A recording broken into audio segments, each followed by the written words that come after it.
Welcome to Cryptic Accounts, a podcast by paranoid people for paranoid people. And this week on the show, we've got the lost continent, Atlantis, source of all civilization. And I'd like to thank all of you for listening. We appreciate you being here. Be sure to hit the subscribe button, like, share, do all of that. I'm Patrick Ryan. Dennis Cheney, as always, is with me. We're going to get into some Atlantis this week, Dennis. As always, not just on the show. I'm just always with you. in spirit. No matter what you're doing. Yeah. That's right. Well, Atlantis. With your remote viewing, I mean, you've been popping up a lot. I know.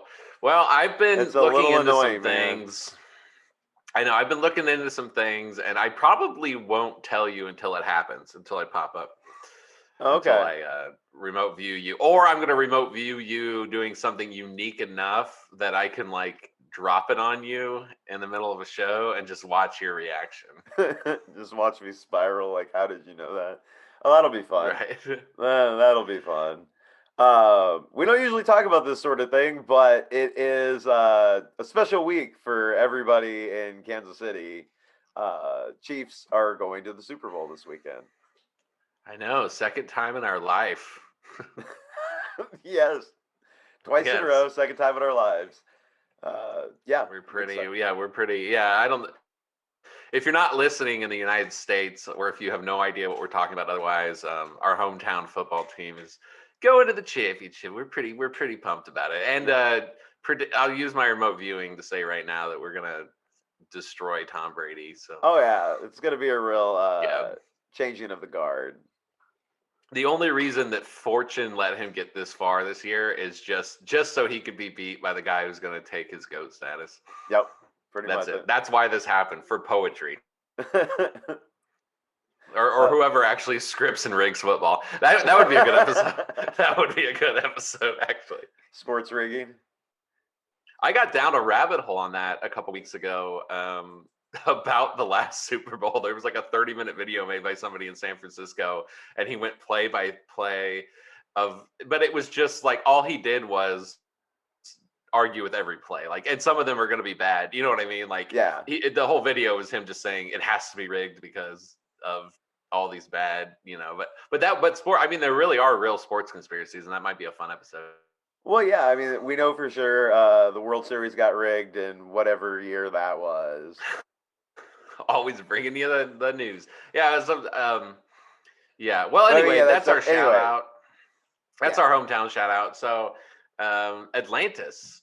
Yeah, the lost continent of Atlantis. Yeah, I want to get into it. Okay. So, I mean, you've heard about Atlantis. We've all heard about Atlantis at different points in our lives. I think most people resolve it to fiction because they don't go down weird rabbit holes like we do on stuff. It's like, oh, it's really weird that all these different people talked about this at different times. Maybe there is something to this. Well, yeah, I don't think many people know that it was considered real. Oh yeah, I mean, I think a lot of people put Atlantis in the category of Narnia, Oz. It's like a mythical place, Yeah. I don't think they realize that for a big chunk of history, people considered it real. Well, so. And I think after we get through some of this, I think you may have a more solid opinion on the subject based on different things. And honestly, I want to believe in this. I want you to take me over the line on believing in Atlantis. I want to be that guy because I'm almost there on dinosaurs. I've almost convinced myself that we lived among dinosaurs. And I want you to do that. That episode, episode, that research you did on dinosaurs was very convincing. I was like, it did the same thing to me. I'm like, oh, it might be some dinosaurs. There might have been some dinosaurs. Yeah, I might do a follow-up on dinosaurs. It was good. But yeah, no, I went down a big rabbit hole on this. Read several books of people's research on Atlantis. So if this ends up being dude, I had to split this up. I picked a different book to kind of back up what I was finding in the first thing and to kind of pull them together, and then ended up being a whole different, more detailed thing about races and different points in history, before Babylonians and stuff like that, the different sub races of the human species and how they spread out different ways. And so, like, if this ends up being something people like want to hear more about, like, I could talk a lot more about Atlantis. So, but yeah, I'm gonna try and stick to just one main book that I found and kind of sum some stuff up. So, the I'm just first, glad we're finally getting it on the board. I'm glad that yeah, on the chessboard that is cryptic accounts, we finally placed the Atlantis piece. well, that's what I'm kind of doing. Like, it's one of those ones that's so big. It's like, well, how do I even approach this? Like, so many different civilizations have talked about this place. Like, which one? You know what I mean? Like, there's a Oh, I lot. know. I got your text that you were swimming in the most amount of information you ever have I for a was so show. stressed out. I mean, not stressed out, but I'm just like, I don't know what to put in this because there's so many different things. Like, yeah, I can talk about with this. So I figured I'd kind of set the stage a little bit first and kind of talk about some of the people in like modern history who have looked into Atlantis and some of what they found. So there's American in the 1800s is really when, like, about 1850s and on, like late 1800s, people started getting really interested in finding Atlantis again. And I think probably because of like technological leaps forward to where they were able to do more research on where something might be as far as that goes, like in the Oh, ocean. like submarines and stuff. Yeah, well, not submarine. Like, so, like, okay, so Robert Sarmast claimed to have found using sonar reading off the coast of Cyprus, which I forgot to put the year in. I meant to go back and stick it in there. He was the first one though. It was like it was the 1800s, maybe late 1800s, which I wasn't aware. I don't know when we got sonar. Another thing I should have. It's one of those things that I think has been around a lot longer than you would imagine, though. So he claimed to have found off the coast of Cyprus submerged walls that match descriptions given by Plato in 360 BC in his writing Timaeus. Plato is kind of where everybody in modern times gets their. That's what stemmed off Atlantis and people looking for it, Right, right, because Plato claimed to have basically been passing down information that somebody else told him, and we're going to get into right. that a little bit later. Um, as you know, he was a renowned philosopher. He portrayed Atlantis as a great and wonderful empire that was destroyed by earthquakes and floods in a 24-hour span. Um, and we're in it. The thing is, Atlantis was. It gets referred to as a city. I remember always as a kid thinking it was like a mythical city. Yes, like El Dorado or Yeah, no, it's like a yeah. whole continent, like the size of Greenland, originally. Like, it's huge, and it's just in like several big. And I got maps that I'm going to show you here in a little bit. Um, over time, like in just like massive events, like large chunks would sink, Oh, right. Yeah, but it that would all. surprised me too. Each thing Yeah. happened in like one night, like one day. Like, it talks about like just all of a sudden there were earthquakes and flooding, and it just sank. It was gone. Pieces It was fell like off. it It was just like did. 2020. Yeah. Yeah, but to like a continent and falling into the ocean. um, so another one in the early 19th century was Guatemalan Dr. Paul Felix Cabrera. He proposed that Hispaniola, the island where Haiti and the Dominican Republic are now found, was the site of Atlantis. And again, we're gonna when I show you the maps and stuff, this kind of this makes sense. Right. Like, when it was original, it was so big, it was touching everything. Like Oh. on like North America, South America, Africa, and Europe. Like, it was the whole thing. Originally, it was like a land bridge across from the south, Oh. and then there was a way to get up to the north, and that in like the northeast corner. Oh, that's fascinating. Okay, yeah. So we'll get to that. We'll get to that in just a second. But okay, so Dr. Paul Felix Cabrera, uh, he kind of backed his research on several others, such as husband and wife team Augustus Lay Plonglion, they're French, and Alice Dixon was his wife. They had speculated that Atlantis had been located near Mexico, based on their interpretations of Mayan codices that supposedly mentioned a lost island continent. The Wow. Mayans also, their theory went that they had interacted with the ancient Egyptians, who in turn passed the tale of Atlantis down to the ancient Greeks. It was later said that Mayantologists didn't fully understand the hieroglyphs that they were reading, though. So that kind of muddied the water on that a little bit. Yeah, that strikes me that in our Egyptians and Ancient American episode, and I did not think of this, neither one of us thought of it that episode, that the Egyptians did have stories about traveling to like a mythical other continent. Well, and something I found interesting in all this, when you look back at Egyptian and Mayan culture, we haven't found anything that shows like them as a primitive civilization or race of people. They just seem to show up and know everything already, Yeah. which kind of makes me think. And the more I've looked into this, like, was that actually somebody else colonizing that area that was coming from someplace that was already developed, Right. and then brought their information, their technology, and built up this area with whatever people were there, or just picked an area and inhabited it as colonists.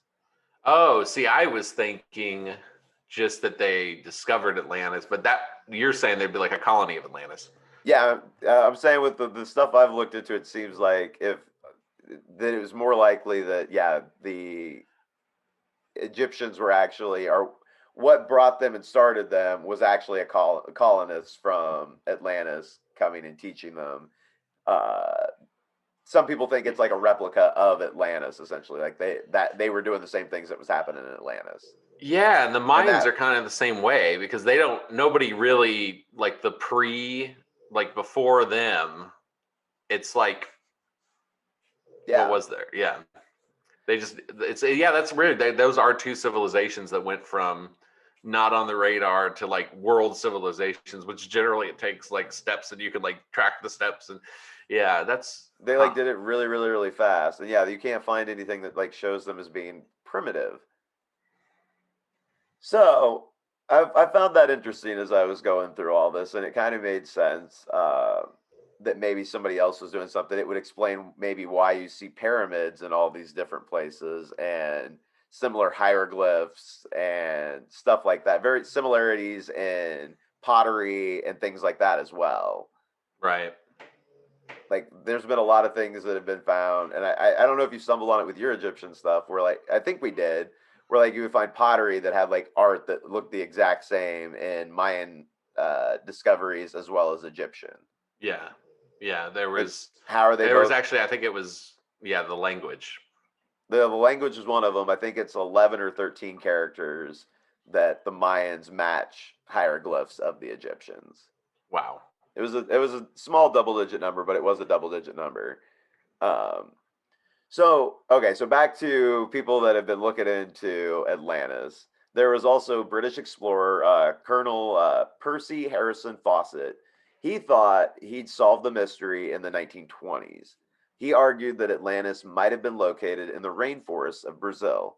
He apparently based this belief on a stone idol he was given as a gift, which had reputably come from a lost city in the Amazon. So Hmm. Fawcett embarked on an expedition to find Atlantis in 1925 in Brazil.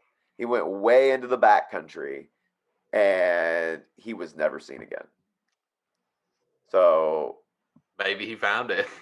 or he just died in the rainforest. I'm gonna go with that one. So, yeah. In the 21st century, so let's jump forward to like modern times. We got satellites and stuff.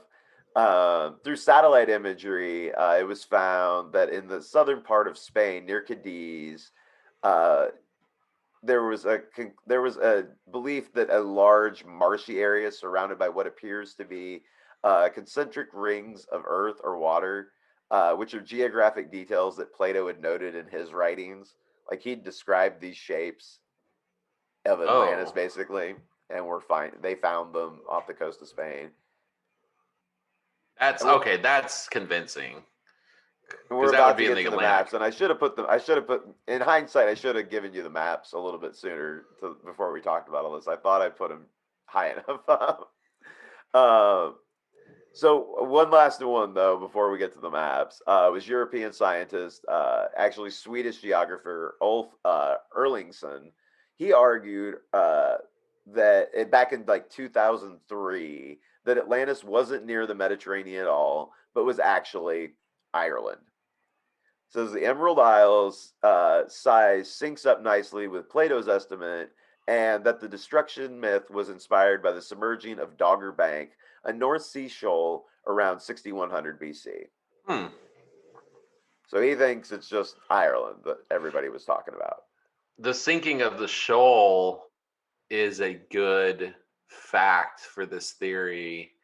I would say probably a bad fact is like, where are the advanced Irish people, if that makes sense? Like, what you see what I'm saying? Like, Yeah.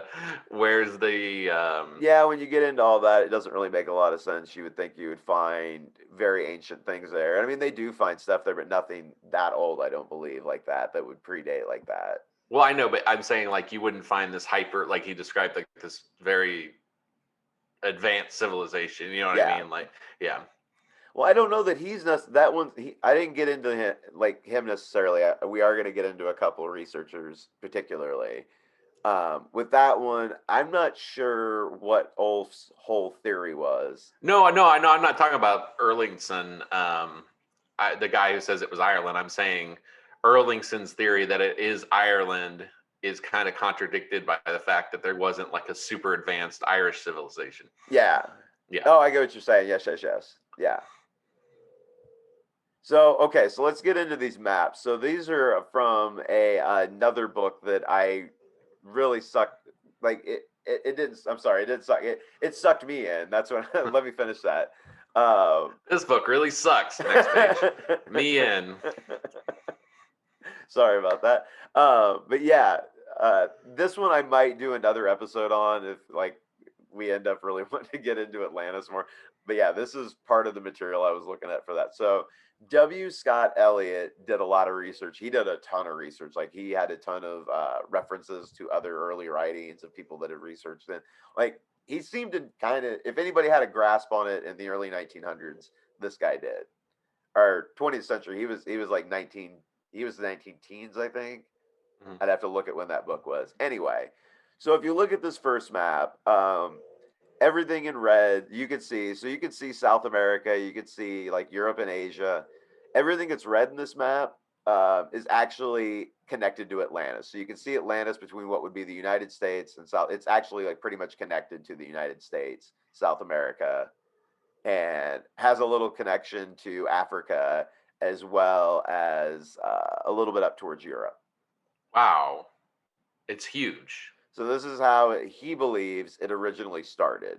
And this would explain the migration of different people and technology and things like we were talking about, like the pottery and stuff.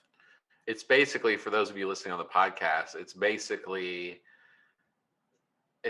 like the whole world as we know it is connected across the Atlantic Ocean by a giant landmass. So it's like the Yeah. Atlantic Ocean really doesn't exist. Yeah, there's really not much there at this point. There's little spots, but they look more like, I mean, capes and stuff, really. Yeah. Like I don't know, I get bay. That's the word I'm looking for. Like if you look towards Africa, it has a little bay up in like towards between it and Europe and stuff, or whatever that landmass is that's connecting all that. Like towards Spain, like Spain would be connected right there, and like the northwest tip of Africa.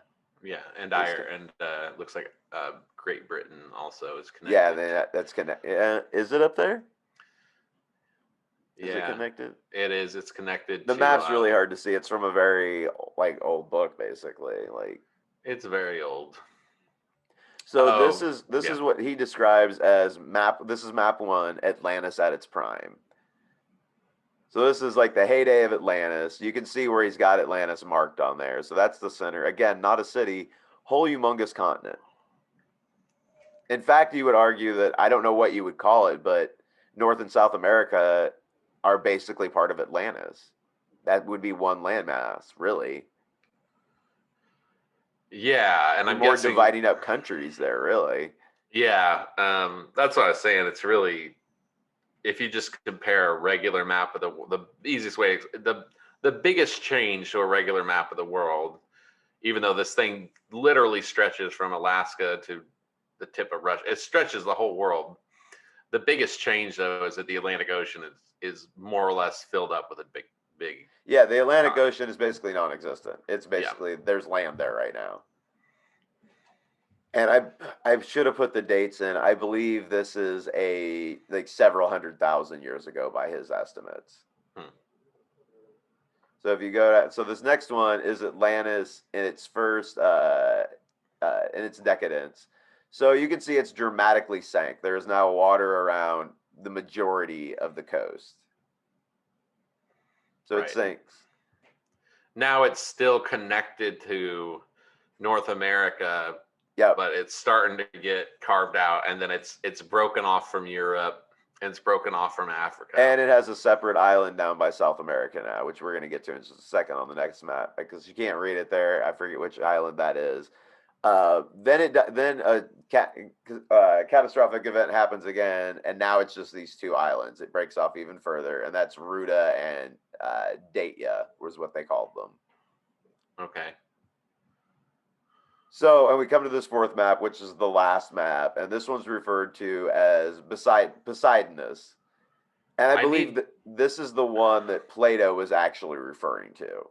Yeah, it's about a let's say it's a little smaller than it's about a Brazil-sized island in the middle of the Atlantic Ocean. Yeah, it's a pretty good estimate of it. Now, could we address something here? I don't want to get too into pictures because most of our listeners listen, but check us out on YouTube, I wanted guys. I wanted to show you. I wanted to show you this particularly to help set up what we're going to talk about. Like it'll make it'll help. I know. Just I discussing know. it.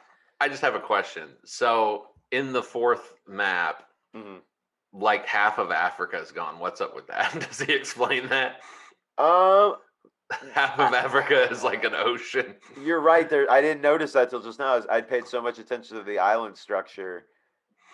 I don't know. I'm gonna have to. I would have to go back to that book and look into that again. That book might end up being an episode as well. Well, the title of the show is The Continent of Atlantis, not the Continent of Africa. But I just got to say, whatever his theory is, also had half of Africa underwater. Yeah, like, yeah. I mean, that would have made Egypt a really like fertile place and would have had ocean access and whatnot.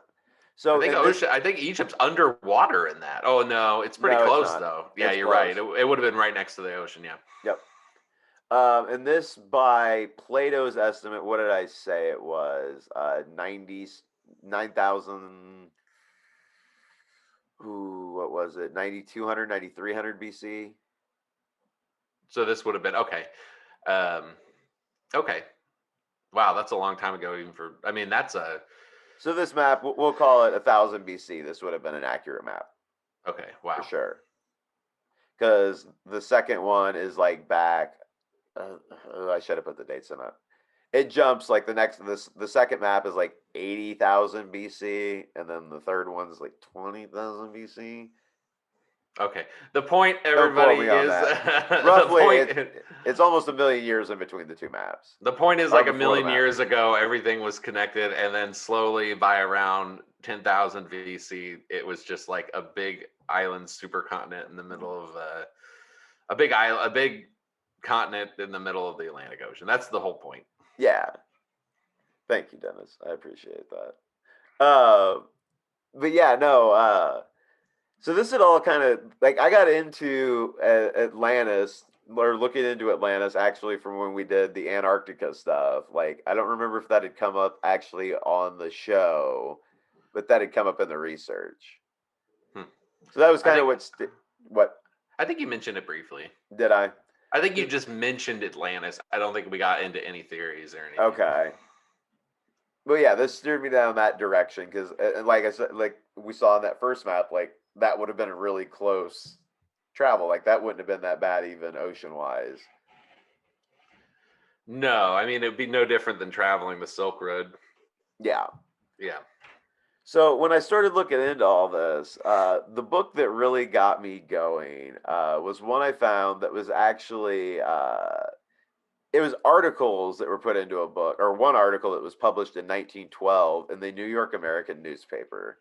It's and the book that I got compiled in was found how I found the Lost Atlantis, and this is by Paul Schleiman. And we're going to get into who Paul was in just a second. But first, I got to read you this mouthful of a title of this article from 1912. So it was How I Found the Lost Atlantis, the Source of All Civilization. In the most astonishing scientific narrative ever published, the grandson of Troy's discoverer tells why he believes he has unraveled the greatest world mystery by Dr. Paul Schleiman, grandson of Dr. Heinrich Schliemann, who discovered and excavated ancient Troy and other great cities of the Mycenaean civilization, which preceded and was greater than that of the Greeks. That's a long title. That was the front page. That's the grabber. That's what's letting everybody know what we're going to talk about. I didn't. So his granddad's got credentials, man. Yes, and we're going to get into that a little bit too. This book, I think what they had done, and I couldn't find the original article, so I'm just going off of this book. I think they had kind of rearranged the sections, and I'm not sure why, but it didn't make sense. Like it talks about his grandpa in the middle of it, the way it laid out in the book. Yeah. So I kind of pulled and rearranged in a way that I thought would make more sense for us talking about it. So first, this is going to be the last picture, I think. I don't think I have any more after this, but I showed you all those other pictures. So this is what Dr. Paul thinks Atlantis looks like. This was on the cover of the newspaper. And it looks about like the other, yeah, I see. Yeah, it's about a Brazil-sized continent.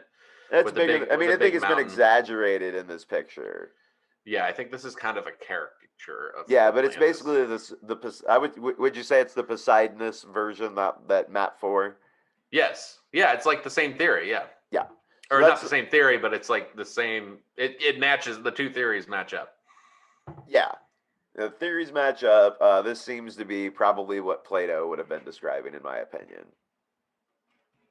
So this is just Dr. Paul. Like he just basically wrote like a long explanation of a bunch of stuff, and they just published it. Like I couldn't find like an author or like any kind of other name attached to this article other than him. Anonymous claims of amazing things is what I live for. So this has been one that's been it's been shot at quite a bit, and a lot of people think that it's fake. But based on like all the other stuff that I read, even if he's making this up, he's got a pretty good theory going. Okay. Based on what everybody else is thinking too. Like even if he hasn't collected the evidence, it kind of fits with other things in a weird way. Like, and I think I have it in here. I think I saved it for the end. But I mean, he is a real person. Like I looked into like the genealogy or whatever. Like he's a real person. He existed. He was related to the Heinrich Schliemann. So he had archaeology in his family. Yeah. And you're going to see he did have... Okay. So I'm just going to kind of get into some of the stuff he wrote. So he writes, a great island in the Atlantic opposite the Mediterranean, the remnant of a mighty continent which once reached from west coast of Africa and Europe to the shores of Central America. The ancient world had a clear tradition of it. It was utterly destroyed in a day and a night by a cataclysmic volcanic outburst and sank beneath the sea with all except a few of its millions of inhabitants. So it became, in the course of hundreds of thousands of years, a world-conquering nation. It colonized Egypt, the west coast of Africa and Europe, Central America, the shores of the Gulf of Mexico, the Mississippi Valley, the Pacific coast of South America, the Mediterranean, the Baltic, the Black Sea, and the Caspian. It was the cradle of civilization and the civilization of the ancient world. And our civilization today are direct shoots of the Atlantic culture. So he comes out pretty strong right off the bat. Yeah, that's a big... He's got... He's giving himself some work to do.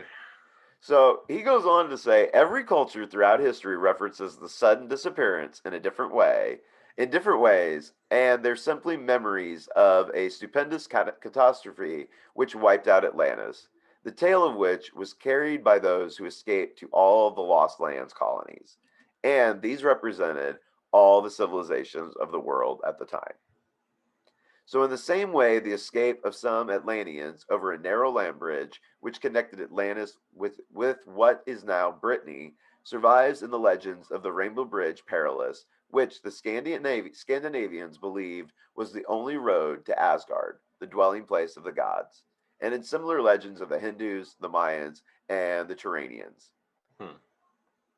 So, the gods and goddesses of ancient Greeks, the Phoenicians, Hindus, and Scandinavians were simply kings, queens, and heroes of Atlantis, and the acts attributed to them in mythology are a confused recollection of real historical events.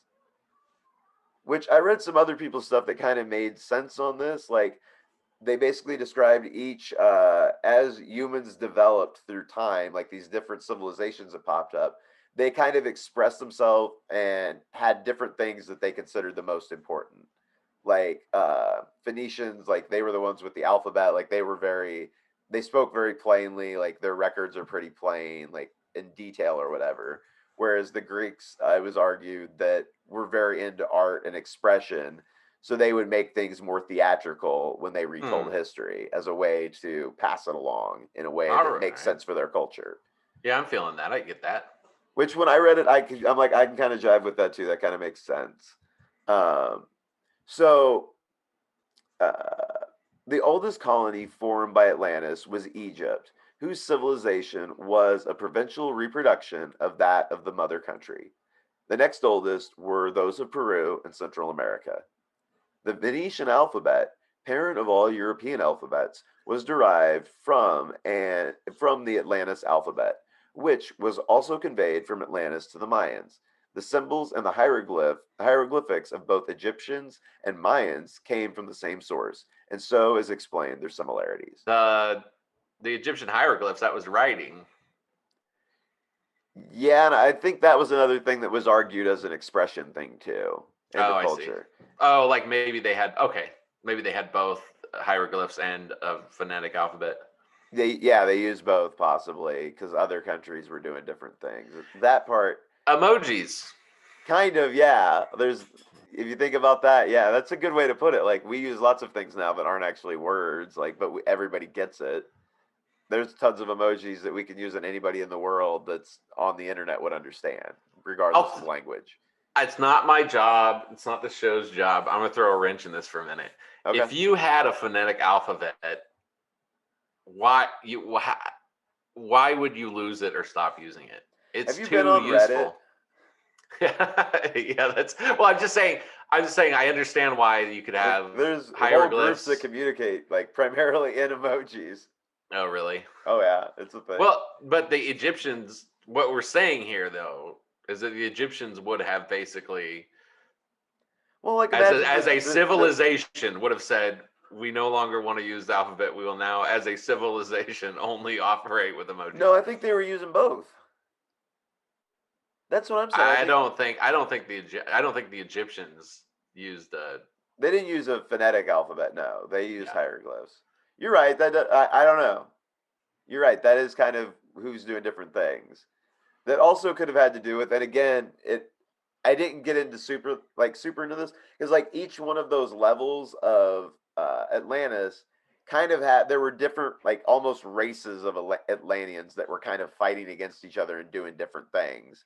So there's Okay, different groups that went different directions. That may explain why some would do hieroglyphs and some would do something else. that's okay. Which that could be its own episode, just digging into what's believed to be their culture and how the different timelines worked as far as like rulers, and at different points there were different subsects of people living on the continent.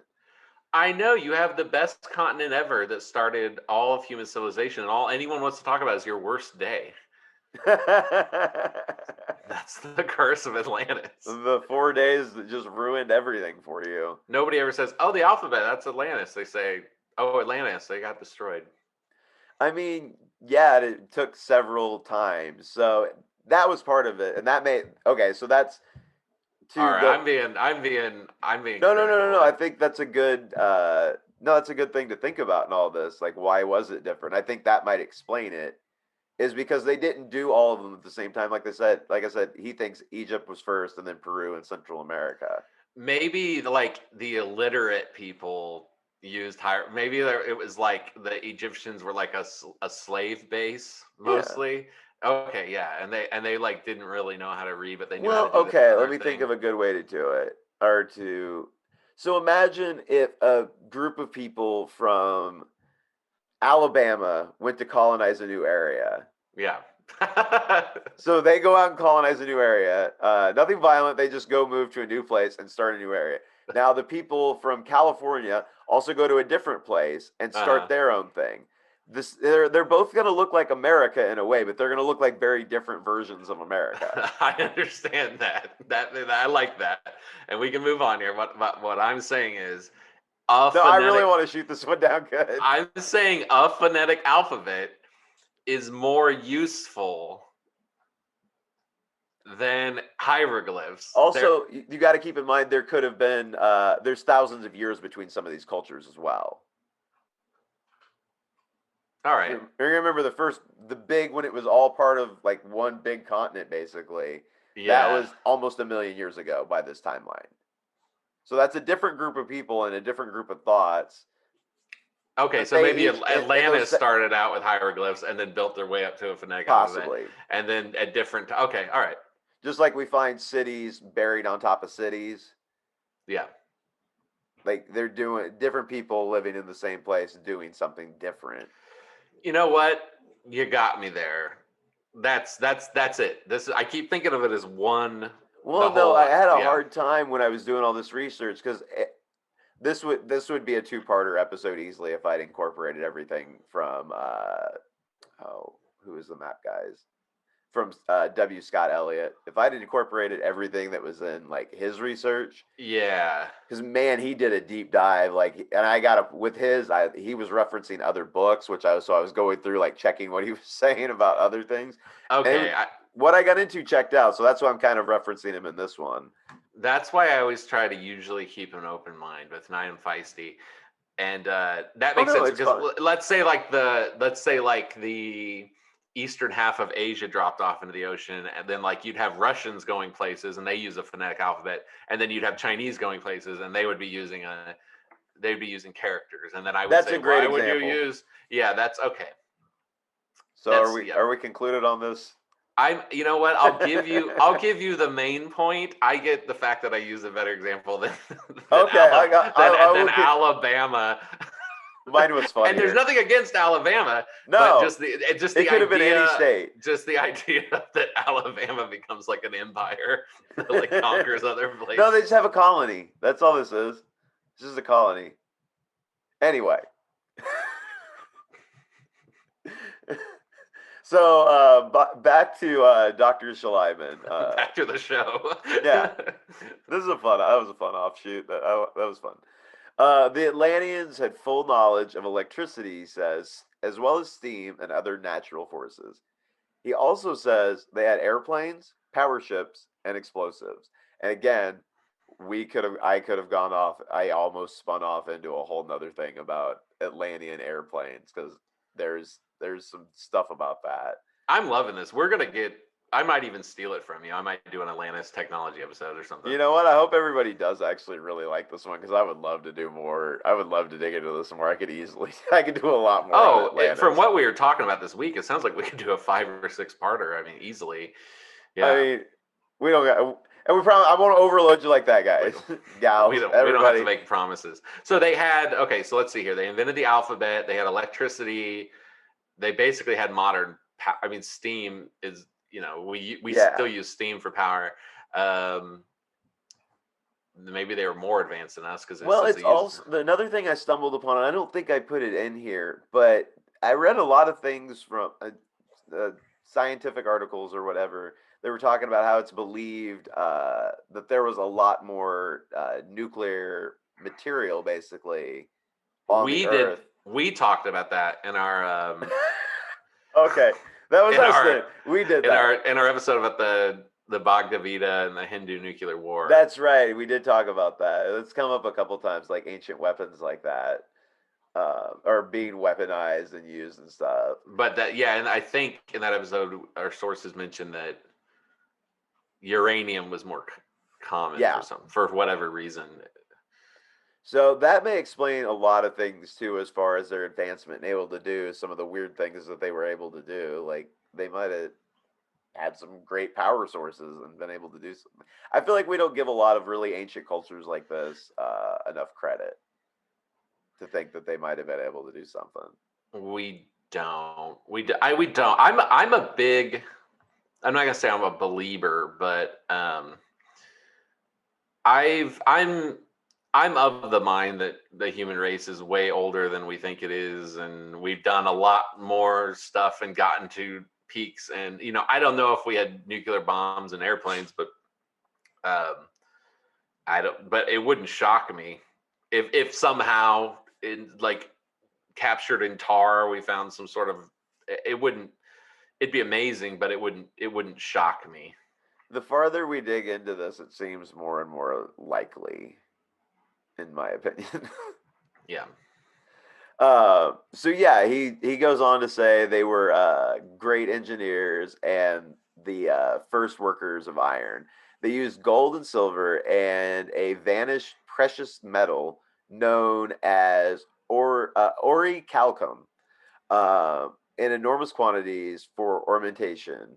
So orichalcum is a metal mentioned in several ancient writings, including the story of Atlantis in the Critias of Plato.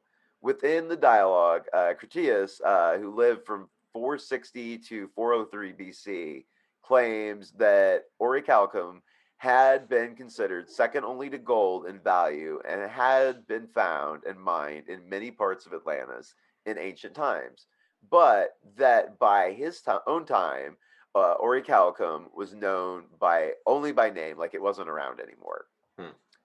So jump forward over 2,000 years to the year 2015, when metal ingots were found in an ancient shipwreck in Gela, Sicily, which were made of an alloy primarily consisting of some 80% copper, 20% zinc, and small percentages of nickel, lead, and iron. And it was speculated that this was orichalcum. That's an awful specific. Like, yeah, they must have. And we found coins and stuff, and I didn't get into it on this, but we found like coins and stuff and metals that are made of this composition. Yeah. Okay. Yeah. So there was some composite. There was some ancient. See, that's what I'm saying, man. These people back then, they knew stuff. Yeah, I, pretty I mean, much.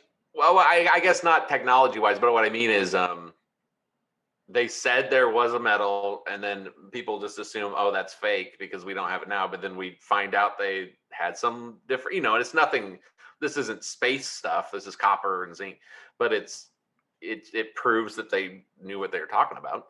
Yeah, and I don't know if you're aware of Priam's treasure, which is a cache of gold and other artifacts discovered by classical archaeologists. Our favorite grandpa, Heinrich Schliemann. Oh, He discovered this, and this is documented. Like this is well known. Like this is a real thing. He was a very good archaeologist. He found a bunch of stuff. But he found this at Hisarlik in modern Turkey. The majority of the articles are currently in the Pushkin Museum in Moscow. So Schliemann claimed the site to be that of Homeric Troy and assigned the artifacts to the Homeric king Priam. This assignment is now thought to be a result of Schliemann's zeal to find sites and objects mentioned in the Homeric epics, which okay. take place in what is now northwestern Turkey. At the beginning of the stratigraphy at Troy had not been solidified, which was done subsequently by archaeologist Carl Blasian.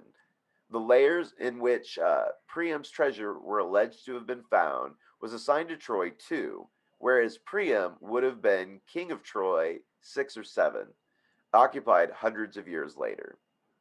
Oh, So it was afterwards proven. Okay, so after all this, like that the sixth, it was proven that the sixth layer, the city above the second, was really ancient Troy. The second city was immensely more ancient, and very conservatively, its destruction may be placed at around 20,000 BC. Which I didn't know until I started researching all this. There's like several cities built on top of Troy. Like Troy was like in the middle, like the Troy we read about or whatever was like in the middle of these different cities that got built in this location. Huh. Yeah, I think that was common back then to reuse things, and cities would just Well, volcanoes would happen and things would be completely covered and shifted, I think is really what's happening.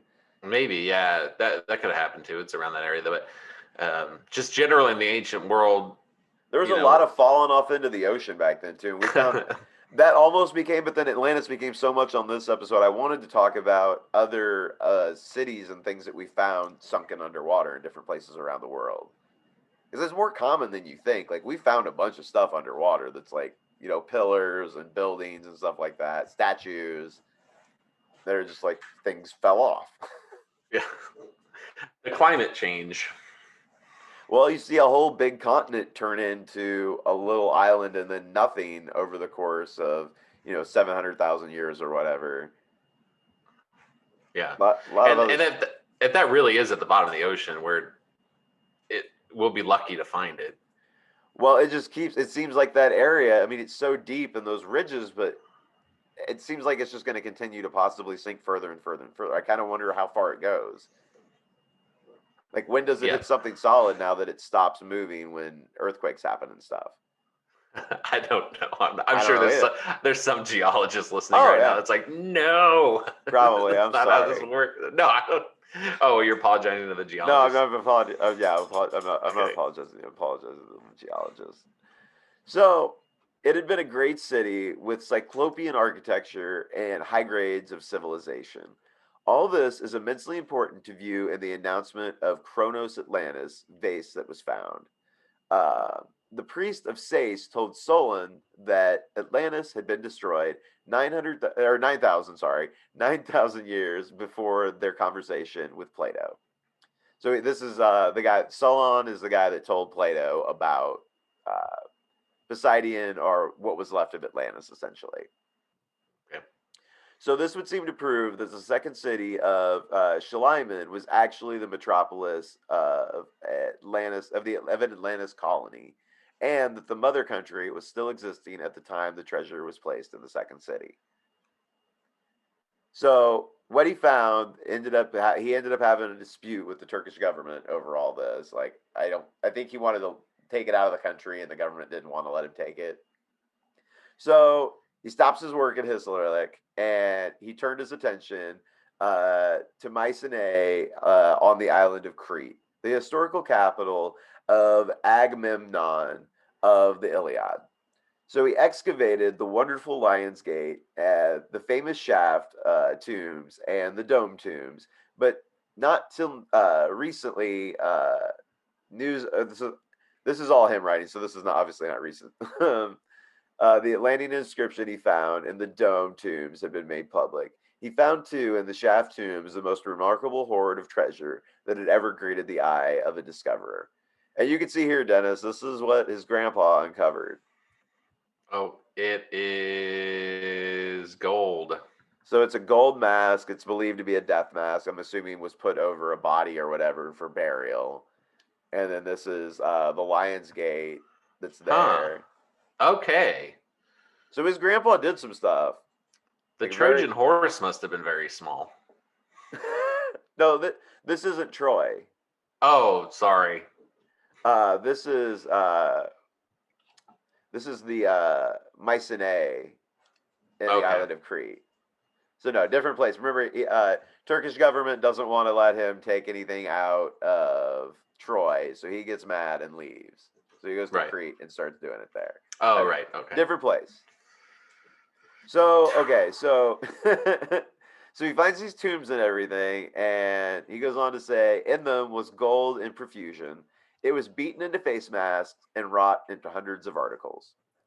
Atlantis is the legendary continent mentioned by Greek philosopher Plato, who, as we mentioned, in one of his conversations, told how the priests of the Egyptian temple of Sais related to Solon, the great lawmaker, the story of its destruction around 9000 BC.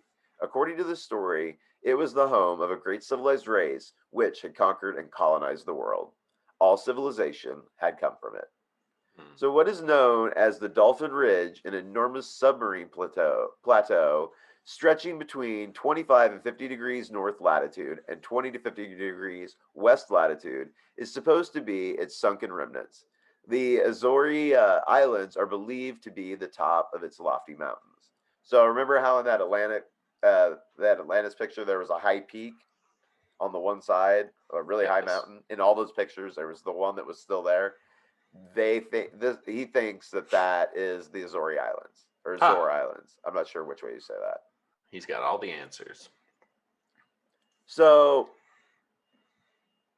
he did it. The article was really weird the way it was laid out. It's really long, but like he goes into different parts about his grandpa, and so this is where he kind of explains where he got into hunting for Atlantis. Like, why is he relevant and all this? So we've kind of explained who his grandpa is. So he writes, some days before my grandfather, Dr. Heinrich Schliemann, the real discoverer of the great Mycenaean civilization, whose history is preserved in the books of Homer, died in Naples in 1890. He left a sealed envelope in care of his closest friends. The envelope bore the following inscription: this can be opened only by a member of my family who solemnly vows to devote his life to the researches outlined therein. Oh, that's sweet. And his grandson did it. So he's got that with his friend, but he goes on. Paul goes on to write, just an hour before my grandfather died, he asked for a piece of paper and asked for a pencil. He wrote with a trembling hand, confidential addition to the sealed envelope. Break the owl-headed vase. Pay attention to the contents. It concerns Atlantis. Investigate the east of the ruins of the Temple of Sais and the cemetery in Chacuna Valley. Important. Night approaches. Lay the wall, which I should have looked up what that means. He was German, so I'm assuming that means something in German. I Okay. apologize that I don't have that. He closed it in an envelope and directed the nurse to send it to the friend whom he had entrusted with the other package. This was done.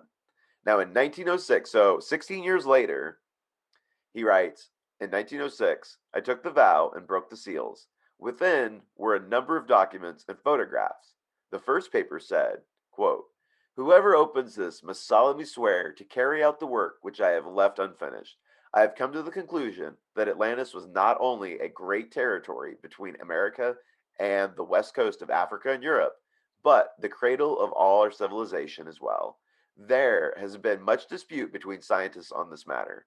According to one group, the tradition of Atlantis is purely fictional, founded upon fragmentary accounts of a deluge some thousands of years before the Christian era. Others declare the tradition wholly historical, but incapable of absolute proof. In the included material records, notes and explanations are to be found, the proofs that exist in my mind of that matter.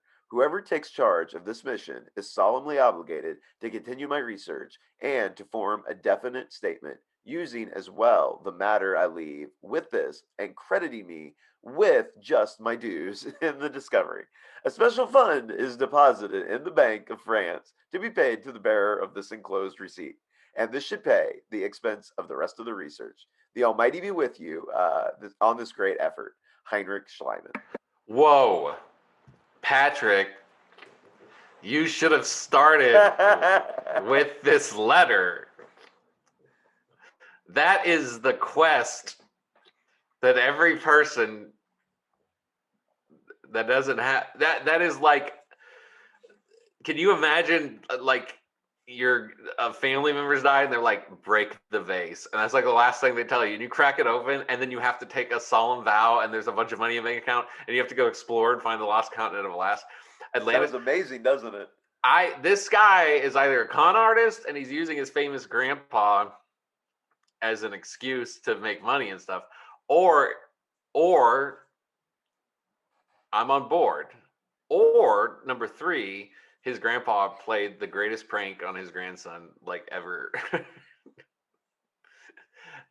Maybe. That is like something straight out of a movie, man. That's the I beginning know, of a right? novel. I That like is to. I like that to is say. I like to drop bombs in the middle sometimes. yeah, that's national treasure, dude. That I would be know. so like that would just yeah, I don't know. Just I'm just imagining if that happened to me, like if like my grandfather, two of my grandfathers died a few years ago. I just can't imagine Yeah, I got left a watch. I didn't get any kind of a map or a documents. literal yeah map to Atlantis. Man, I figured I he hope was at the doing end of this. this show I get to leave my grandson some sort of an envelope on some weird things that we've gotten into like 30 years from now. Yeah, like where the UFOs are. Or like or even further than that. I was like 60 years from now, like my great grandson. I hope I live another 60 years. That'd be amazing. Uh so he goes on to write, so we're back to Paul. But one of the most important notes from the narrative standpoint reads when in 1873 I made the excavation of the ruins of Troy at Hizarlik and discovered in the second city the famous treasure of Priam, I found among that treasure a peculiar bronze vase of great size. Within it were several pieces of pottery, various small images of peculiar metal, coins of the same metal, and objects made of fossilized bone. Some of these objects are the bronze vase. They were engraved with a sentence in Phoenician hieroglyphics. The sentence read, "From the King Kronos of Atlantis. Should be noted that the Phoenicians are believed now to have used an alphabet." Hmm. So why is he saying there's hieroglyphs? So he may have just been confused in that detail as far as where the hieroglyphs are coming from. But somehow he read it and it said Atlantis. That's King true. Kronos of Atlantis. Yes, and other people have referenced this as well, these things as well. Um, so he goes on, a document marked B said, in 1883, I found in the Louvre a collection of objects excavated from Tiwanaku in Central America. And among these, I discovered a piece of pottery of exactly the same shape and the material and object of fossilized bone, which reproduced line for line those which I had found in the bronze vase of the treasure of Priam. The similarity could not be a coincidence. The shapes and decorations were too complex for that. It is beyond the range of coincidence for two artists in such widely separated countries as Central America and Crete to make two vases. I mention only one of the objects of exactly the same shape, the same size, and with this curious owl's head arranged in just the same way on each. So he's kind of making the case like we've kind of been talking about for a little while now in different episodes on the Mayans, and why are these people all drawing and doing the same thing so far apart from each other? Yeah, How is that possible? there's Uh, definitely cultural similarities. yeah. So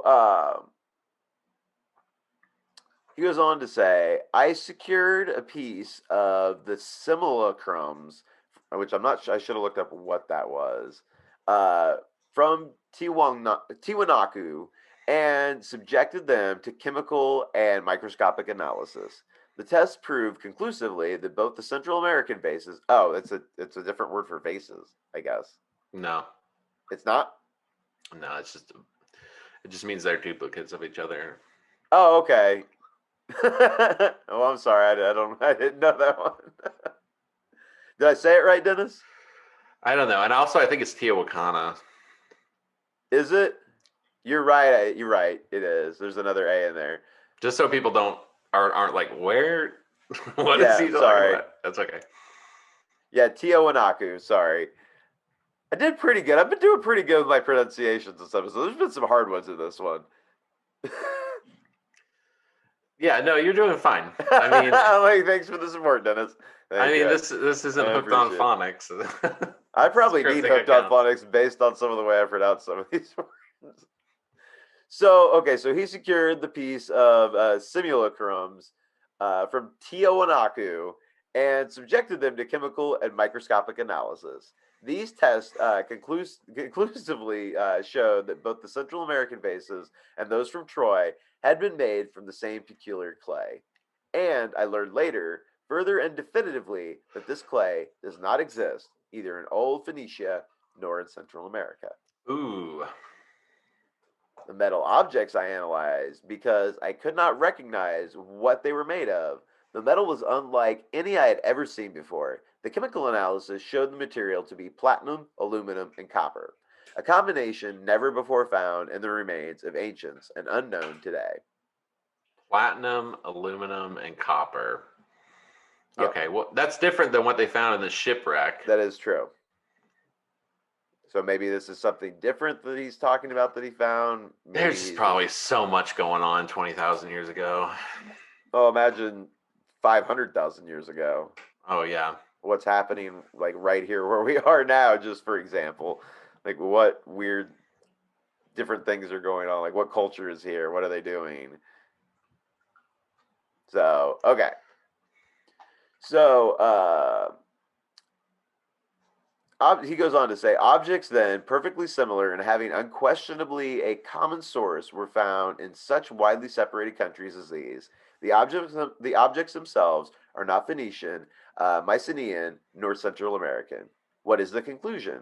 That they came to both places from a common center.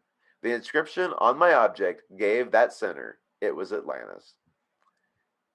So he goes on that the objects were held in great veneration is shown from their presence among the treasures of Priam and the special receptacle that held them. Their character left no doubt that they were objects of sacred ceremonies, and from the same temple were they the remains of a worship which existed on Atlantis, in which that had Atlantis, and which that great land had impressed upon colonies and countries as far apart as ancient Crete and Central America. I'm So listening. I know I needed a drink real quick. No, no, no, no, no, no. I wasn't commenting on that. I mean, There's been some mouthfuls here. I'm getting something, some theory, whether it's Atlantis or people were better at traveling than we thought they were. Something has to explain the similarities between stuff in the New World and the Old World and the Yeah, connections. Something has to, and I'm willing to give Atlantis a go. yeah. I'm not completely. I'm not 100% on this. With all the reading I've been doing, I'm sliding pretty hard though. There's some good arguments for something went on. There was something there. There was some way for people to get across easily. So he goes on to say, this extraordinary discovery of my failing health induced me to push more rapidly my investigations. I found in the museum at St. Petersburg one of the oldest papyrus rolls in existence. It was written in the reign of Pharaoh Sent of the Second Dynasty, or 4571 years BC. It contains a description of how Pharaoh sent out an expedition to the west in search of traces of the land of Atlantis, which 3,350 years ago, the ancestors of the Egyptians arriving carrying themselves with all the wisdom of their native lands. The expedition returned after 5 years with the report that they found neither people nor objects which could give them a clue to the vanished land. Another papyrus in the same museum, written by Manetho, the Egyptian historian, gives a reference of a period of 13,900 years at the reign of the sages of Atlantis. The papyrus places us at the very beginning of the Egyptian history. It is approximately 16,000 years ago. Hmm. This is him writing that. So 16,100 years ago at this point, pretty much. So this is the one picture that I forgot I had this picture. It's not very good. It was from the newspaper. He broke it obviously, but this is the vase. It had the owl on it and the writing. You can't really see it though. I'm assuming in the paper originally you would have been able to see this inscription he's talking about. Wait a minute. The owl vase that the grandpa put the directions to Atlantis in was an ancient Phoenician vase. Well, I didn't say Grandpa put anything in there. I haven't said what's in there yet, but know that he's going to break it. Well, yeah, but I'm saying knowing that whoever took this sacred journey was going to break the thing he put the letter in. Well, he had several other things. Again, they were really poor pictures. He had some other stuff that was supposedly from his grandpa, like a painting, like a drawing, basically of No, like what a. I'm saying is, why would you? So I have You'll these. see. You'll see. Okay, all right, all Just right. calm down. I'm just letting you know this is the. I'm sorry I didn't have. I'm more explaining this is what it looked like. I'm sorry I don't have a better picture. There's nothing else to show you. It's just a vase with an owl in the Yeah. description. So the ancient owl vase, which Dr. Schleiman found at Masonnet, the Phoenician inscription came to be seen above. Can be seen, like I said, it can be seen above it, but we can't really read it there. It supposedly says from King Cronus of Atlantis. So he says it was unique and obviously extraordinarily ancient of origin. And I read the inscription. He says I hesitated to break it for days, for I still thought that the last letter of my grandfather might have been the result of a mind weakened by the approach of death. I could not see why it should be broken. It may be that he had found other vases of the same kind in Hisarlik and had broken them. He may have saved this last vase because he felt that an absolute proof of the evidence should be the possession of the one who should take up his work. I hesitate to write this because it seems to savor of pure romance, yet it is absolute truth. That it does, my man. After all, I broke it. I was not a little startled when out of the bottom of the vase slipped a square of white silver like metal, upon which were drawn strange figures and a strange figure and an inscription which were not likely any hieroglyphs or writing I had ever seen. These were on the head side of the coin or the metal. On the obverse side was engraved in ancient Phoenician, issued to the temple of transparent walls. How did the metal get in the vase? I do not know. The neck was too small for its insertion, but there it was, and it had been embedded in the clay of the bottom of my grandfather, and my grandfather had evidently known it was there. So there's like Fascinating. like a metal about it's I think it's pretty big. Like I don't know if it's coin size. He refers to it kind of different ways, so which makes me think it's more. It's a Issued in the Temple of Transparent Walls. which is a place that is believed to be in Atlantis, Wow. and other people have written about that as well, like talking about this place and called it that. So, but again, it's I don't know. You can't really find a lot of evidence to back this up. I'm withholding all judgment. I want to hear the rest of the story. Okay, This is too good. This should be a movie. it really should be. We should write this movie. We should just like we cryptic films, and we could just get my Sony Handycam, and we could do the Schleiman story. That would be great. I call Schleiman. I'll be Grandpa. Okay. So he goes on to say, if the vase was from Atlantis, the piece must have come from it too.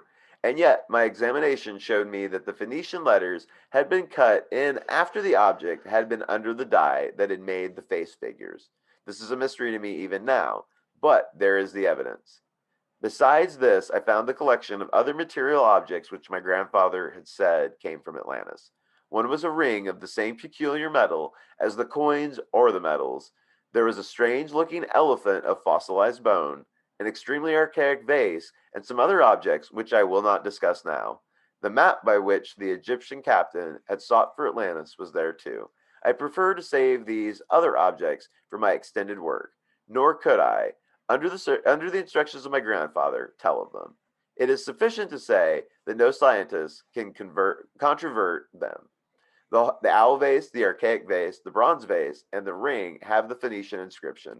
The elephant and coins did not. So he does this a lot, and obviously we're not going over the whole thing that he wrote, but he talks a lot about withholding evidence. Like I've got this, but I can't talk about it right now. I've got something that'll prove this, but I'm not going to talk about that right now. It sounds like he's got a book to sell. There's no book. I looked. There's no book. Oh. There's Well, just, did he ever? I don't. Yeah, we don't really know what happened to him. Okay. Wow. All right. We'll get to that later. But I don't. Yeah, I'll show you later. yeah. I'll show you later. Let me. Let's finish talking about all this stuff he found from his grandpa. So he goes on to say, my grandfather had written that I should first pay attention to the ruins of the Temple of Sais and the Chococona Valley in America. Did I say that right? Chukunu, Chukuna. Looks like Chukana. Listen to me. It's fun to try and say. It looks like Chukuna. Yeah. So I arrived first in Egypt and started to excavate around the ruins of Sais. I worked a long time in vain. I found interesting pieces of antique ceremonial and astronomical uses, but no traces of what I wanted. But one day I made the acquaintance of an Egyptian hunter who showed me a collection of old metals he had found in a sarcophagus in one of the tombs nearby. Among his collection, two of the same design and size of the white metal I found in the vase of Troy. The figures were not so lane of detail and the inscription was lacking, but they were undoubtedly of the same original as mine. I procured them from the hunter and I investigated the sarcophagus. It proved to be that of a priest of the first dynasty, one of the most ancient. There was nothing else there of interest to me. So he's saying he found more of these metal things in Egypt that look similar. Yeah. So he goes on to say, yet was I not progressing? Here was the coin in the vase of Troy, which, if my grandfather was right, came from Atlantis, and here were two of the same kind in a sarcophagus of a priest of the first dynasty of the Temple of Sais, the temple which held the records of Atlantis, and whose priest had recited them to Solon, their temple, which had been founded by a son of Atlantis who had run away with a daughter of Kronos, the name of which was on the vase of the hyssarlic that held the coin. So he goes on to say, I called to my two French geological experts, and we examined the west coast of Africa at the points where my grandfather had indicated where he had believed the ancient Atlantis had touched that land. We found the whole shore here covered with volcanic action, some distance from the shore, whose evidence stopped for many miles. It was as though the volcanic action had chopped away land from the coast. Here I found an object of inestimable value to my research. It was the head of a child done in the same metals as that of which formed the rings and the metals. It was embedded in an incrustation of volcanic rock of great age. The chemical analysis showed it to be exactly the same strange alloy I had described. Hmm. Says he then went to Paris and sought the owner of the Central American collection, which his grandfather had alluded to. He consented that I break his owl-headed vase. So he goes and finds somebody else in Paris Who that's got also one of has an owl vase. He's also got an owl vase, and he's like, "Hey, man, let me break your vase." Like, This is wild. So he says he breaks the vase, and out of this one slipped a metal exactly the same size and material as the three I had. So he's finding them all over the place. The only difference was in the arrangements of the hieroglyphs. That one got an exclamation point. He's very excited at this point. Dr. Paul is very excited. If you owned an ancient Phoenician vase and some dude walked in and was like, "Hey, I want to break that." Well, I feel like That's what I can't get over. Well, no, because this sounds like Zelda. I mean, I feel like in like 1908, you can really talk somebody into like breaking a vase. Like you're rich and you show up and you go like, my grandpa did all this stuff. We could honestly do a whole episode on his grandpa. His grandpa lived a crazy life. He was like in Germany as he started out. Then he moved to America and made like a fortune. Then he went back to Europe and did a whole bunch of stuff. Like he was all over the place. Yeah. Very accomplished man. Like he was being interesting and just look through. And his grandson ruined his name. No, I have two minds about this. Like I don't know. Let's keep barreling on. As we usually do. There's usually I'm not 100% sold on this. Well, he's like unselling me by trying to sell me because this sounds like I pulled a lot of like national treasure out of it. Yeah. Oh man, This book is only 26 pages. Everybody should read it. Like, it's a fun read. Uh, We'll link to it in the show notes. yeah, it's How I Found the Lost Atlantis, the source of all civilization. Yeah, it's like, it was like 26 pages or something. It wasn't bad at all. But Wild. and we're not even getting into some of the weirder stuff that he had in that book. Like, we're just kind of sticking to this part. Right. So, okay.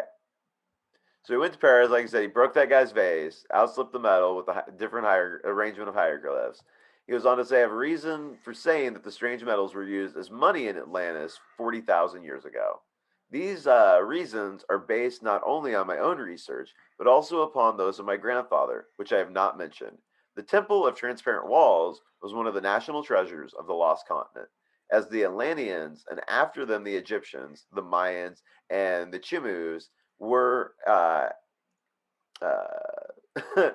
heretic nations. Heretic nations? Heretic. Yeah. It is sorry. I don't know why that word just made me stumble.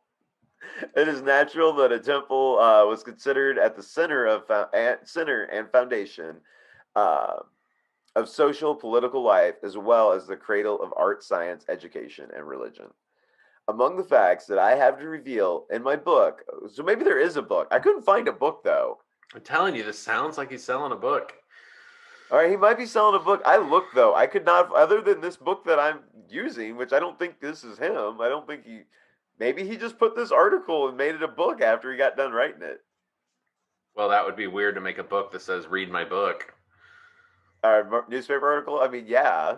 I don't My know. my guess is either he never got around to it because for whatever Well, reason. he dies. You know what? He might have died based on this timeline. Now that I'm thinking about it, he might have just died. Because remember, he was talking earlier about how he was speeding up his work because he was not feeling well. That was him? That wasn't his grandpa.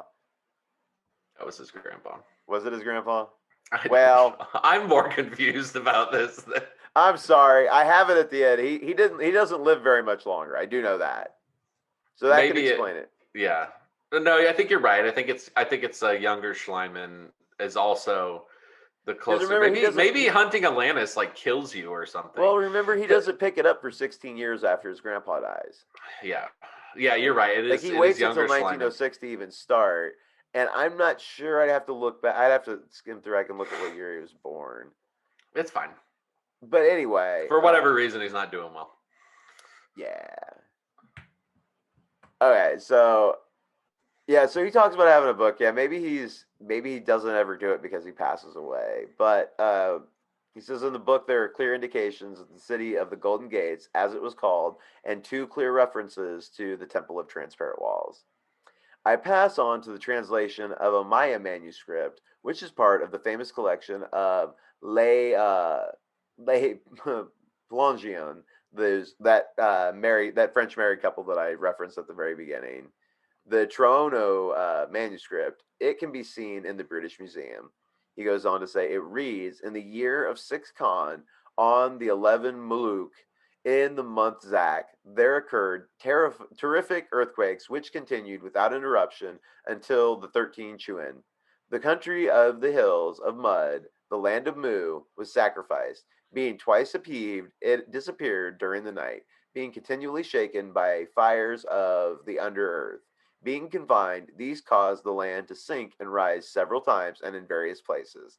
At last, the surface gave way, and then 10 countries were torn asunder and scattered. They sank with their 64 million of inhabitants 8,000 years before the writing of this book.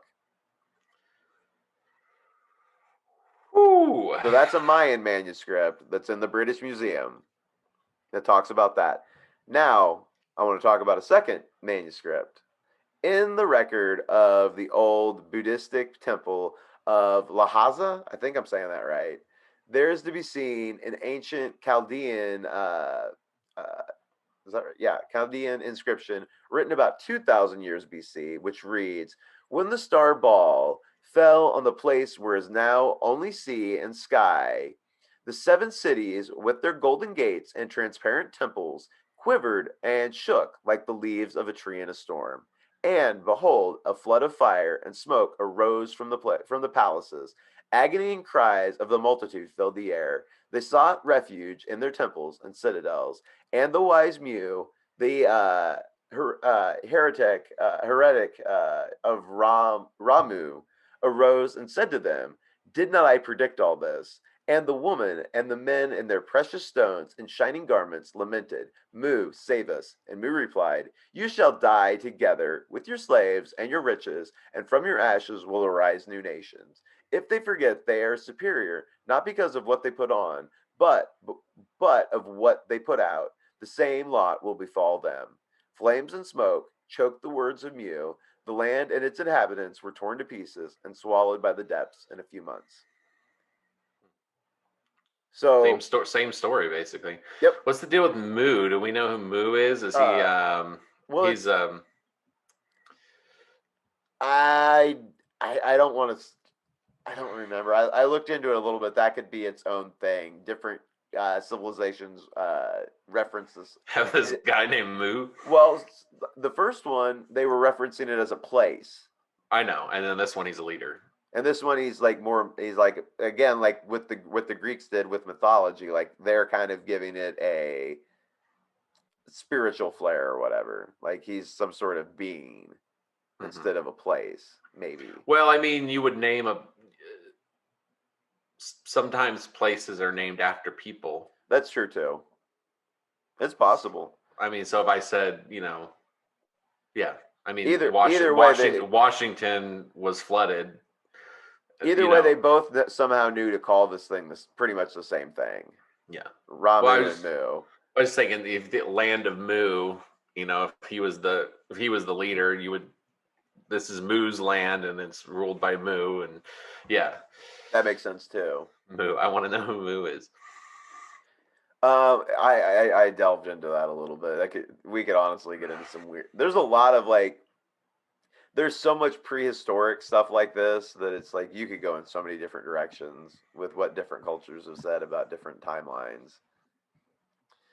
So he asked pretty much what we're asking: how do you account for these two stories, one from Tibet, the other from Central America, each mentioning the same cataclysm and each referring to the land of Mu? The religion of Egypt was preeminently sun worship. Ra was the sun god of the Egyptians. The religion of the Mayas in Central America was the same. Rana was the sun god of the ancient Peruvians. Yes, and we did get into that in Mm-hmm. our Egyptian episode. Yep. Which is also curious. I mean that one's not as hard to explain. Like if you just wanted to explain it off, really, like everybody sees the sun. Everybody can figure out it brings life. Essentially, Yeah. we need it.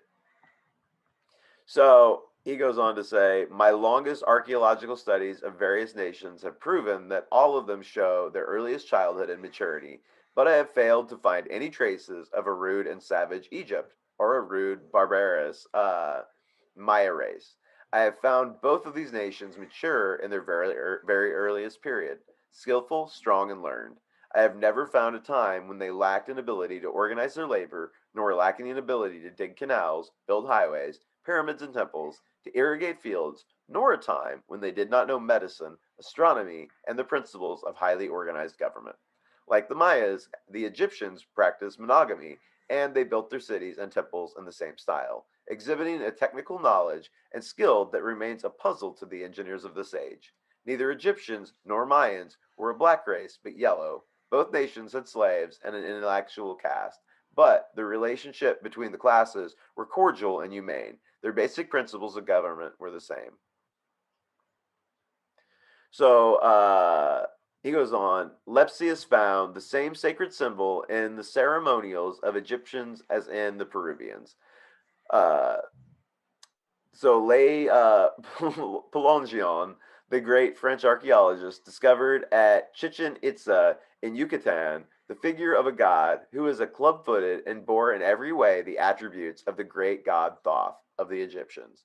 In the Egyptian and American pyramids, the outside was covered with a thick coating of smooth and shiny cement of such strength as our builders are unable to get. Humboldt considered the pyramid of Cholula of the same type as the Temple of Jupiter at Belus. In both America and Egypt, the pyramids were built in the same style. I have found the pyramids on both sides of the Atlantic with their four sides pointing astronomically like the arms of the cross in the same direction. I both in both the line through their centers is the astronomical median. The construction in grades and steps is the same, and in both cases, the larger pyramids are dedicated to the sun. And yeah, so that's what Paul Schleiman had to say. This is just a little bit, and I kind of wanted to end here. This is just a little bit of background about his family. So his grandfather Heinrich got really obsessed with everything with the Crete and Troy, and named one of his sons Agamemnon. And Paul's dad is Agamemnon Schleiman. So he named him after that place he was at. Okay. His mom was Nadine de Mormon. Yeah, like Heinrich gave birth. Agamemnon was Paul's dad. He himself was half German and half Greek. Schleiman's son did not harbor romantic emotions with regards to ancient Greeks' names and was rather German, and therefore he named the grandson of the great archaeologist in a typical German way. So, world history has remembered nothing about the sun except for an exotic ancient name. But Schleiman's grandson Paul managed to light up before the First World War while still a very young man, having succeeded in his grandfather's character. Paul Schleiman, of course, possessed an inviolable share of Enviable. thank you, enviable share of adventurism and talent. It was he who raised a new wave of Alentology, which has been subsided until now.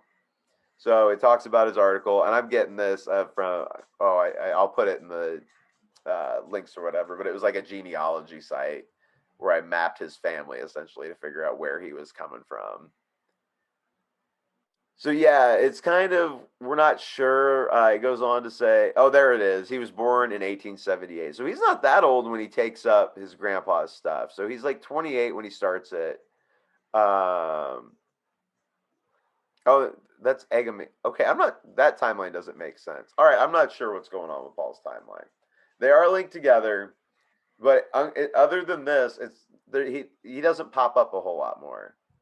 So it's kind of is this a sensational thing, or is this his grandson really working on something?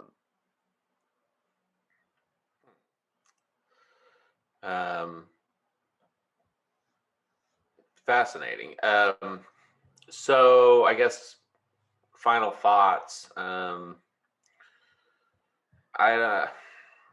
Yeah, because that's where I leave it for now. I could go into, like I said, the other stuff from the guy that was doing the maps. He goes into some really detail about like the different phases of Atlantis, essentially, and what they were doing and where they were going. Yeah, I mean, this is really 2 episodes. Yeah, this is more just kind of brushing the surface. I just like kind of the way this was laid out and the detail that it gave, There's personally. this very trickster. I mean, one is Atlantis itself, um, and two is this very tricksterish newspaper article. A little bit. I mean, I feel like when you talk about the trickster element in paranormal crypto stuff, hoaxers always seem to pop up. You know what I mean? Like there's always um I'm just not I'm equally I'm like zero I'm like close to zero convinced that Paul Schleiman It's telling the just truth. I'm close to zero, but I enjoy his story for its own sake. Now I'm somewhat convinced based on some of the early stuff in this episode and some other stuff we discussed on the show about cultures mixing and just the fact that it's ancient people have talked about it forever, that Atlantis existed in some form. These two things are like both super interesting to me, but I don't tie them together other than the fact that this hoax was about Atlantis. Do you see what I'm saying? Yeah. That's just where I'm at. No, You can be somewhere completely different. I think I'm pretty close to that with you. Like, This whole like National Treasure movie thing where you're going around breaking ancient vases and well, I mean, I archaeologists used to travel around and do a bunch of weird stuff like that, though, too. Like, that wasn't that crazy to like hop around like that to do all that. I'm just saying And if you got money sitting in a I want French this bank to be account to fund it already, like, that's part of the whole movie aspect of it well, is but your his grandpa's grandfather would death have, letter. based on who his grandfather was, there would have been money to fund this. Like, his grandfather probably had money. No, the movie aspect is you have a secret account Oh yeah. and then you ask someone to break the ancient vase and then that sends them on a journey. I'm just saying this is an amazing story in my mind. This is a very fantastical story, and but it doesn't.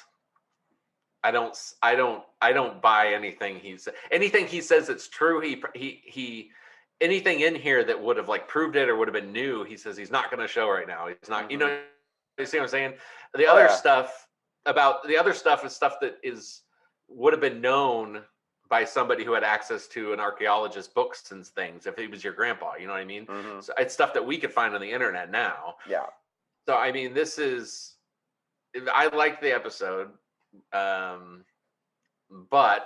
I mean that's my final thought. Is I see this as I see this as worlds apart. I see a very fantastical, almost fantasy like story, and then I Mm-hmm. see and then they're about Atlanta. I don't know. It's just interesting how you know tricksters, hoaxster, this stuff always gets mixed in, and I don't know. I enjoyed it. I enjoyed the ride. I don't take anything he says about Atlantis to be proof of Atlantis because he basically didn't say anything other than my grandpa told me. Yeah, I mean, He didn't prove anything. eh, He added some. You're right. No, okay, that's wrong. He did claim. Yeah, I don't know. he put pieces together, if nothing else. But nothing. But for instance, these coins, do they exist somewhere? Like, are they in a museum? Did he That donate? Like, that's the thing. Like, a bunch of his stuff, like, there isn't much else he did. Like, I'm not really sure what happened. Like, at one point in the article, which I didn't add it, he talks about the British getting ready to do something in like the Mediterranean, and then he's waiting to see what turns out with that. And then yeah, it's kind of it was a weird fall off afterwards. But based on everything else that I'd read and researched, like, his stuff kind of lined up. So even if he is a trickster and he's just trying to sell this book that he never ended up writing, um, he did it in a pretty well researched way that lines up with what a lot of other people are saying as well. That actually do have yes, more concrete evidence, like now with the satellite imagery and stuff like that. Like, he was somehow in the right ballpark with everything he was saying. It seems like, based on what other people did. And maybe we will end up taking like a much deeper dive into this to where I can kind of show you no, more of, I see what you're saying. yeah, the different ways to spread out, more examples of them, the similarity. It would just be more of the same with like the Egyptian stuff that we did, of showing different examples of, they're doing this over here, across the world they're doing the same thing. How is that possible? Like, there's just going to be a lot of Right. that. But them as And a culture, yeah. what's been researched about them or what they believe has been passed along is really interesting stuff. That's what I'm saying though, is archaeologists for a while will find these anomalies where it's like, why is this thing the same in Egypt as it is in Mexico, for instance? Yeah. That would be with research and going to a library or being related to an that would be something somebody could come across. Yeah. But saying the explanation is Atlantis requires a link, and the link in his story are those coins inside the vases, and those poof. That's what I'm saying. That's what I'm saying. Like so he has the article did not have pictures of the coins. There were some pictures of some other stuff. They don't exist. Is what I'm saying. I don't know. Comment. Let me know if I'm team. I'm team hoax. I'm Okay. team hoax on this one, and I did not put the time in that you put into it. But I'm not hoax. I think Atlantis. Well, maybe I'll do a breakdown of the story of Atlantis by W. Scott Elliott, who does a. You're like, we're just gonna do Atlantis every week I will until pound it in. But his is like a geographical, historical, and ethnological. Like he really goes into detail, and yeah. he references a lot of other like ancient texts and stuff that he believes are referring to these different things. Well, I know you did a ton of research. You did a good job. Oh, I did so much research on Um, Atlantis, like, and I feel like I could have added so much more at different points. Like, just I didn't want to go off on too many different paths. Like, this has already been a longer episode. I enjoyed listening. Well, I'm glad. I hope everybody enjoyed it. If not, I'll never do Atlantis again. If not, unsubscribe, unlike us, Don't tell him to go that far. delete all our episodes, give a thumbs down if you're watching on YouTube. Wow. Um, leave a bad review. Tell your friends not to listen or just never bring us up. Oh God. What are you afraid someone's gonna like robotically do this? Like, Well, I assume no, that's how it works. I enjoyed it. Please do all the opposite of those things if you enjoyed it, or if you just want to stroke our ego. Yeah, we appreciate that.